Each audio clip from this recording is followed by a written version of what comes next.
Jacques 1,18, conformément à sa volonté, il nous a donné la vie par la parole de vérité afin que nous soyons en quelque sorte les premières de ses créatures. Vous récitez, vous relisez la parole de Dieu et vous en restez là jusqu'à ce que vous atteigniez un tel degré de compréhension de la parole que quand les problèmes arrivent, eh bien quoi?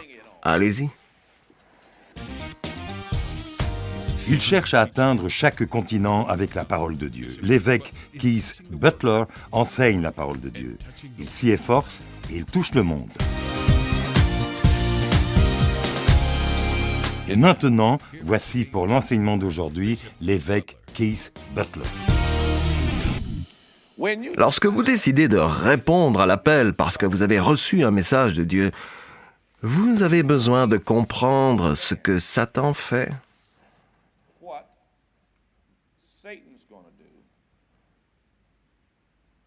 Ce que Dieu veut faire et ce que vous avez besoin de faire. Et j'ai trouvé, en exerçant mon ministère dans différents endroits du pays et en dehors du pays, j'ai trouvé que Jésus prend une position très nette ici. Et j'ai saisi que les gens ne le comprennent pas du premier coup, ni du deuxième, ni du troisième. J'ai constaté, lorsque je l'enseignais, qu'au bout de la 8e fois, ils commençaient à comprendre.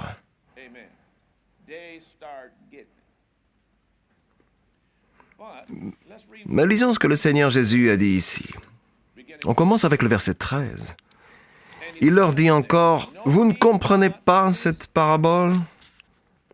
Comment comprendrez-vous toutes les autres? » En fait, Jésus ici émet une réflexion très profonde. La position qu'il prend est la suivante. Si vous ne comprenez pas la parabole dont je viens juste de vous parler et dans laquelle se trouve toute l'information, si vous ne la comprenez pas, comment allez-vous faire pour comprendre toutes les autres?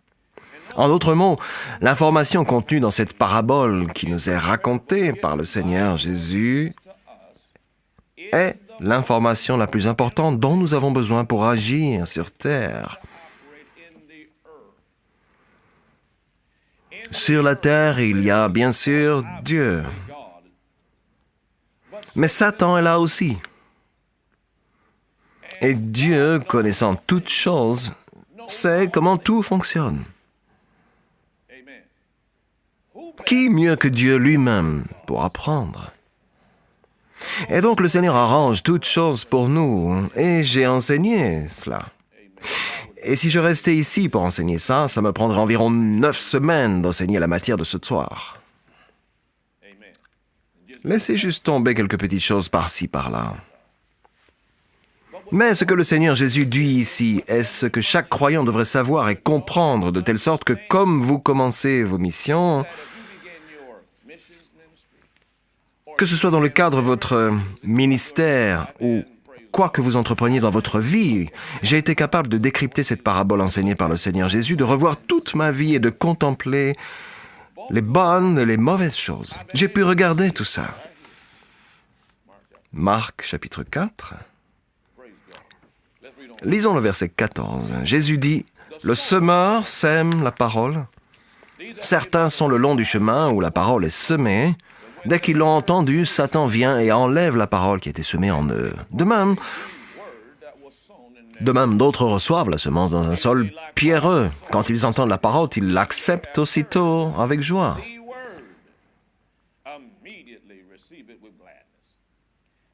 Mais ils n'ont pas de racines en eux-mêmes. Ils sont les hommes d'un moment, et dès que surviennent les difficultés ou la persécution ou à cause de la parole, ils trébuchent.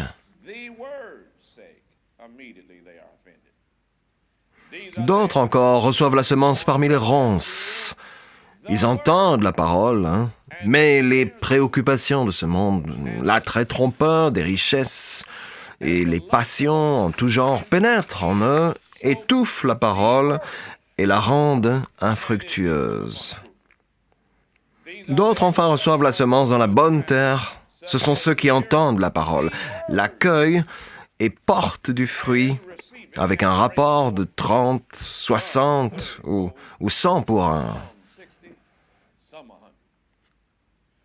Depuis un certain temps, je revois certaines choses pour vous. Depuis lors, ce sera la première fois que vous m'entendez parler de ça. Jésus a dit, si vous ne connaissez pas cette parabole, comment alors connaîtrez-vous cela? Il parlait du semeur, qui est Dieu. Dieu plante la parole. Pourquoi la parole? Parce que les Romains nous ont dit quoi? Dans l'Épître aux Romains, chapitre 1, verset 16, on nous dit que la parole de Dieu est le pouvoir de Dieu sur le salut. Le mot pouvoir, dans le grec, est dunamis. C'est le miracle du pouvoir. Notre sécurité, notre secours, notre guérison. La parole de Dieu nous mène à tout cela. Vous pouvez parler du salut, le salut se trouve dans la parole. Dieu sème la parole, mais il ne parle pas seulement aux croyants ou au sujet des croyants. Dieu sème la parole dans chaque être humain. Il répand sa parole à travers le monde entier. Alors il évoque 4 réactions de l'être humain à la parole. Et cette parole atterrit dans 4 endroits différents. En fait, il le dit ici. Jetons un œil. Merci Jésus. Puis-je entendre 3 Alléluia? Il dit au verset 15, « Certains sont le long du chemin où la parole est semée. Dès qu'ils l'ont entendue, Satan vient et enlève la parole qui a été semée en eux. » Eh bien, voilà une réponse à la parole, et cette réponse à la parole apparaît à la fois avec des saints et des pécheurs, ceux qui aiment Dieu et ceux qui n'aiment pas Dieu. Bon, qu'est-ce qui s'est passé ici? On trouve cette parabole dans le chapitre 13 de l'évangile de Matthieu et aussi dans le chapitre 8 de Luc. Prions Dieu. Dans Matthieu, Jésus explique pourquoi la semence se retrouve sur le bord de la route. Ils écoutaient cela, mais sans vouloir l'entendre. Ils voyaient, mais ils ne voulaient pas voir. En d'autres termes, ils ne voulaient pas recevoir ce qu'ils entendaient. Et Satan n'avait aucun effort à faire. Il n'est pas dit ici que Satan fait quelque chose à part fuir immédiatement la parole. Parce que Dieu est allé déposer la semence de la parole dans leur cœur et que cette parole ou ce cœur était fermé. Et cette semence est tombée sur le sol et donc vous n'avez rien eu à faire. Vous êtes juste passé à côté. C'est une blessure que vous vous infligez à vous-même.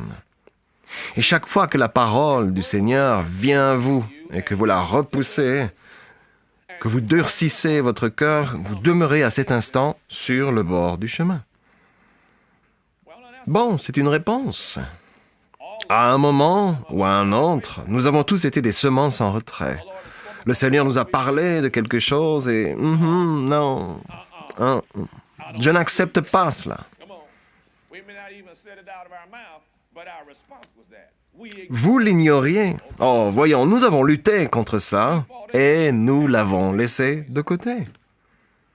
Il est venu dire, dans le verset 16, « De même, d'autres reçoivent la semence dans un sol pierreux. Quand ils entendent la parole, ils l'acceptent aussitôt avec joie. » Alors, qui étaient ces gens?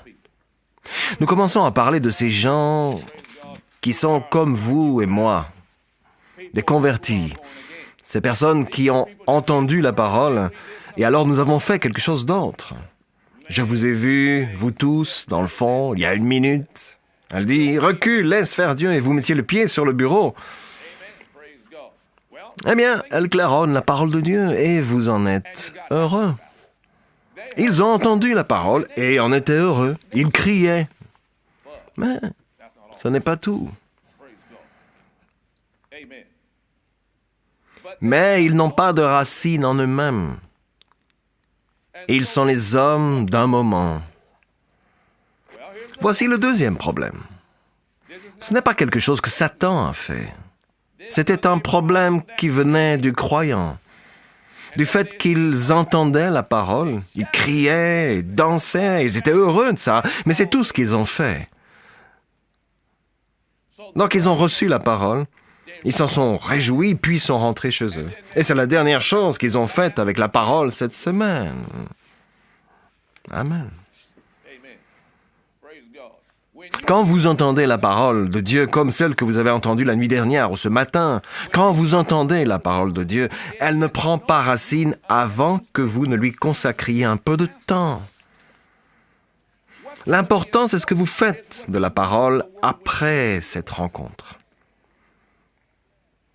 C'est ce que je dis aux étudiants de l'école biblique Pistis, aux récents diplômés ou à ceux qui ont fini leur première année. Ils entreront en deuxième année à l'automne.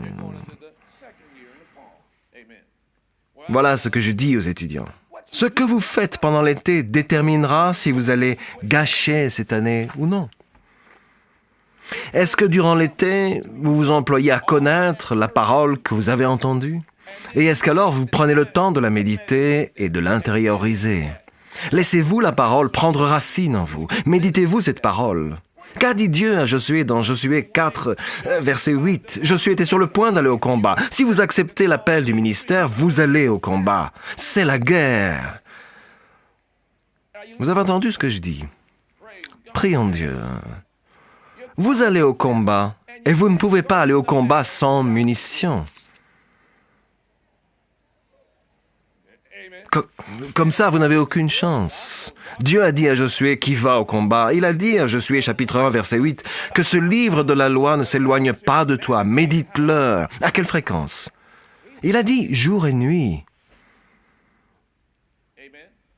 En d'autres termes, je veux que vous viviez dans la parole que je vous ai donnée à travers Moïse.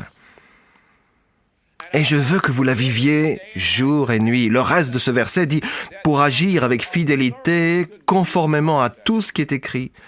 Car c'est alors que tu auras du succès dans tes entreprises. C'est alors que tu réussiras. » Alors vous aurez du succès dans vos entreprises. Alors vous réussirez. Pourquoi? Parce que si vous méditez cette parole jour et nuit, récitez-vous la parole, proclamez en vous la parole, prions Dieu. Vous ne lisez pas la parole en silence. La Bible déjà était destinée à être lue silencieusement. Elle était destinée à être lue à haute voix.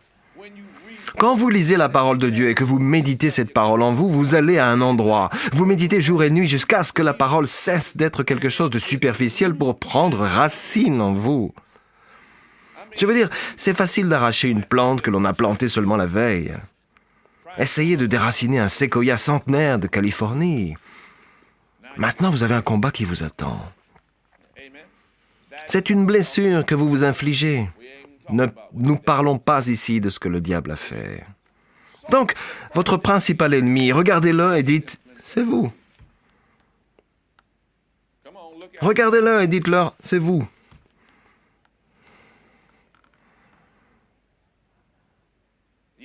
Vous n'êtes pas obligé d'apprécier mon sermon. Vous devez juste faire ce que je vous dis. Regardez l'un et l'autre et dites, c'est vous. Ou alors désignez-vous du doigt et dites, l'ennemi, c'est moi. Vous voyez, les deux premières choses en dehors de ce que Jésus disait, c'était les deux premiers problèmes. Il y a 7 problèmes. Mais les deux premiers problèmes, ce n'est pas le démon. C'est votre problème. Vous n'avez pas de racine. Vous criez, vous dansez, ou vous ne la recevez pas. Eh bien alors, que s'est-il passé? Maintenant, nous parlons de ce que Satan a fait. Mais ils n'ont pas de racine en eux-mêmes, ils sont les hommes d'un moment, et dès que surviennent les difficultés ou la persécution à cause de la parole, ils trébuchent. Bien, ça, c'est le but final de Satan. Le but ultime de Satan est que cela se transforme en échec pour vous. Le terme difficulté ou persécution signifie que vous êtes piégé et que vous êtes dans une position où vous trébuchez et vous êtes tenté par le péché. Mais vous étiez en train de crier dans l'église il y a à peine quelques minutes. La parole était bonne et pourtant vous avez hésité. Vous avez chuté. Pourquoi? Peu importe combien de temps vous avez été imprégné par la parole, peu importe le temps que vous avez reçu Dieu, chaque individu a besoin d'un souffle nouveau émanant de Dieu. Dieu a fait que sur terre, toute chose nécessite une nourriture régulière.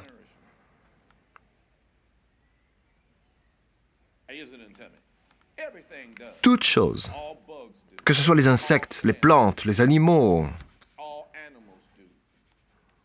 ou vous, votre esprit a continuellement besoin d'être nourri. Lorsque vous cessez de vous nourrir, vous perdez vos forces. Est-ce que vous m'écoutez? Ils se sont écartés du droit chemin et alors sont arrivés l'affliction et la persécution. Affliction vient du grec klypsis.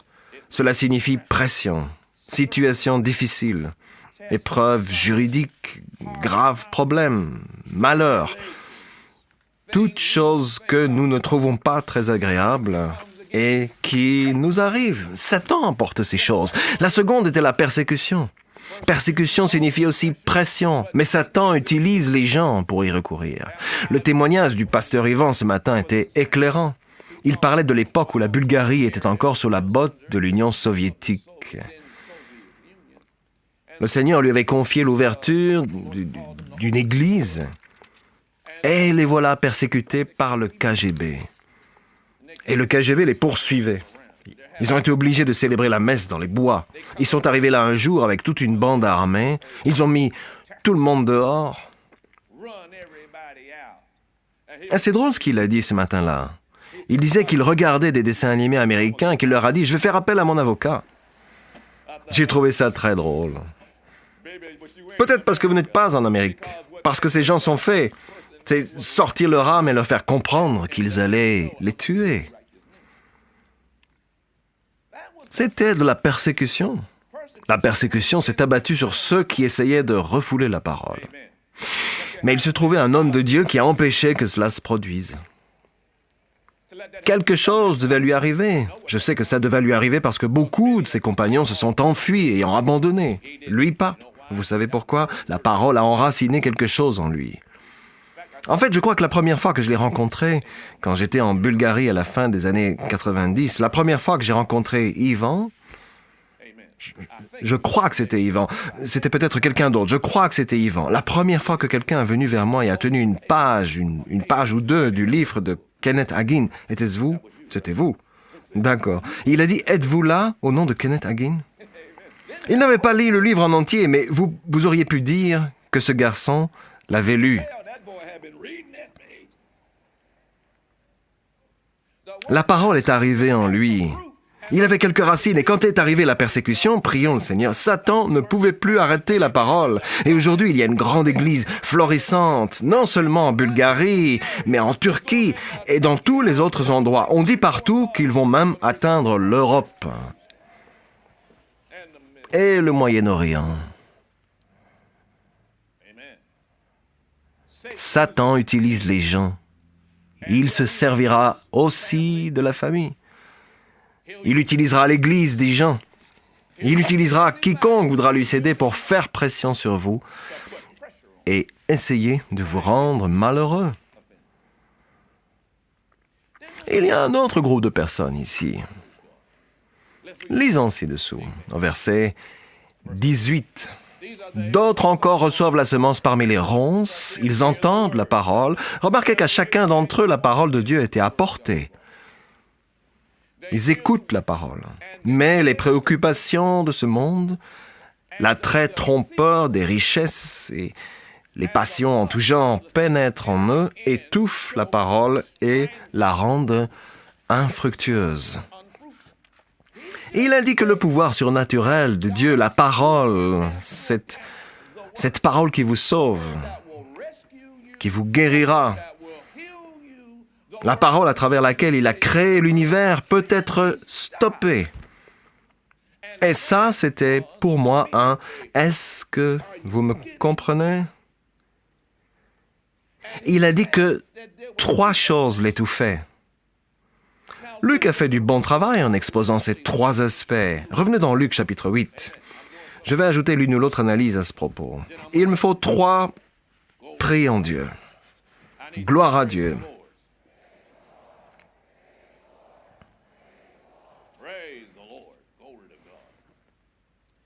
Dans Luc chapitre 8, il a dit ceci au verset 14. Jésus a parlé de la même parabole. Ce qui est tombé parmi les ronces, ce sont ceux qui ont entendu la parole, mais en cours de route, ils la laissent étouffer par les préoccupations, les richesses et les plaisirs de la vie, et ils ne parviennent pas à maturité. Le mot maturité signifie plénitude. Donc, les fruits qu'ils apportent n'arrivent pas à maturité à cause de ces trois éléments. Les préoccupations de ce monde font référence à différentes choses. En premier lieu, les préoccupations de cette époque peuvent se référer à de l'anxiété et à un souci et de la crainte. Les préoccupations de ce monde se retrouvent aussi dans Jean, chapitre 1, quand il dit « N'aimez point le monde, ni les choses qui sont au monde, l'orgueil de vivre, les choses que vous voyez avec les yeux. » Là, le mot « monde » signifie « époque ». En d'autres termes, tout ce qui arrive dans notre vie est absorbé par tout ça et étouffe la parole. L'autre cas, c'est les richesses de la vie. Dieu ne s'oppose pas aux richesses. En réalité, ce n'est pas parce que vous êtes des délégués de Dieu sur terre et que vous êtes l'armée de Dieu que Dieu fait pleuvoir de l'argent depuis le paradis. Il n'a pas de machine pour en faire tomber. Si Dieu devait avoir de l'argent sur terre, ce serait dans les mains de son peuple. Dieu veut que vous soyez bénis, mais il ne veut pas que la bénédiction vous possède. Et il veut que vous sachiez quelle est sa juste place. Tout ce qui arrive en vos mains ne vous appartient pas. Je prêche mieux que je ne comprends. Amen. Prions, Seigneur. Vous voyez, la prière est particulièrement efficace quand vous reconnaissez Jésus-Christ comme votre Seigneur et votre Sauveur. Les Saintes Écritures disent que Dieu nous a tant aimés qu'il a donné son Fils unique. Et vous vous demandez comment puis-je me joindre à lui? Comment puis-je renaître? Comment puis-je me régénérer? Eh bien, tout ce que vous devez faire, c'est prier avec moi. La Bible dit dans l'Épître aux Romains, chapitre 10, verset 9, « Si de ta bouche tu confesses que Jésus est Seigneur, et si dans ton cœur tu crois que Dieu l'a ressuscité des morts, tu seras sauvé. » Le verset suivant dit, « En effet, croire dans son cœur conduit à la justice, et confesser de sa bouche conduit au salut. » Et enfin, il dit au verset 13, « En effet, quiconque invoquera le nom du Seigneur sera sauvé. » Priez maintenant avec moi. C'est bien, penchez la tête. Et priez bien fort de tout votre cœur avec moi. Cher Père Céleste. C'est ça. Maintenant, priez avec moi. Cher Père Céleste, au nom de Jésus, je crois que Jésus-Christ est le Fils de Dieu. Qu'il est mort pour moi sur une croix, qu'il s'est chargé de mes péchés, qu'il est allé en enfer à ma place, a accompli mon châtiment et maintenant est sorti du tombeau. Viens dans mon cœur, Seigneur Jésus. Je te reçois comme mon sauveur et le maître de ma vie. Alléluia. C'est aussi simple que ça. Et il est maintenant présent dans votre cœur. Vous allez me dire, bon, et maintenant que dois-je faire? Nous avons un ouvrage spécial que nous voulons vous faire parvenir. Il s'intitule « D'où venons-nous » Nous serons heureux de vous l'adresser. Prions le Seigneur et je vous expliquerai tout ce que vous devez savoir. Je tiens à vous féliciter. Vous ne serez plus jamais la même personne au nom de Jésus. La parole de Dieu entre dans ton esprit dès lors que tu reçois Jésus comme le Seigneur et le Sauveur de ta vie. Le véritable toi, ton esprit, est régénéré. Cela signifie que tu es maintenant une nouvelle création dans le Christ qui, après Dieu, est créé dans la vertu et la vraie sainteté. Ce procédé provoque un changement immédiat dans ton esprit et dans ton cœur. Toutefois, pour continuer ce procédé de changement, tu dois ranger tes anciens habits et apprendre comment cheminer dans ta nouvelle vie avec Dieu en commençant ta journée en prière avec le Père.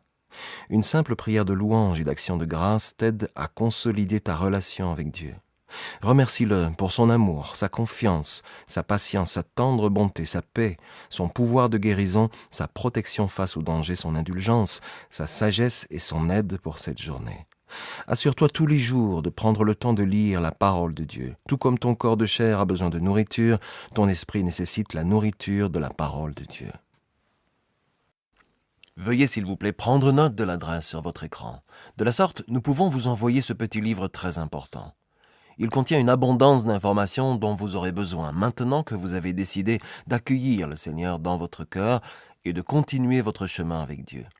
Finalement, il est important que vous aussi preniez le temps de trouver un lieu de culte et que vous entreteniez des relations avec d'autres croyants. Nous prions pour vous, afin que le Dieu de notre Seigneur Jésus-Christ, le Dieu de gloire, puisse vous donner l'esprit de sagesse et de révélation dans la connaissance de lui. Le programme d'aujourd'hui a-t-il été une bénédiction pour vous? Ce que vous avez entendu n'était qu'une partie de son puissant message. Vous pouvez commander la totalité du service d'aujourd'hui sur CD, DVD ou par DVD sous-titré MP3 ou MP4. Il suffit simplement de visiter notre boutique en ligne sur www.keithbutler.org ou d'envoyer un courrier à l'adresse inscrite sur votre écran ou de nous appeler. Commandez ce livre aujourd'hui pour vous-même, un membre de votre famille ou un ami et laissez la parole de Dieu commencer à agir dans votre vie dès maintenant.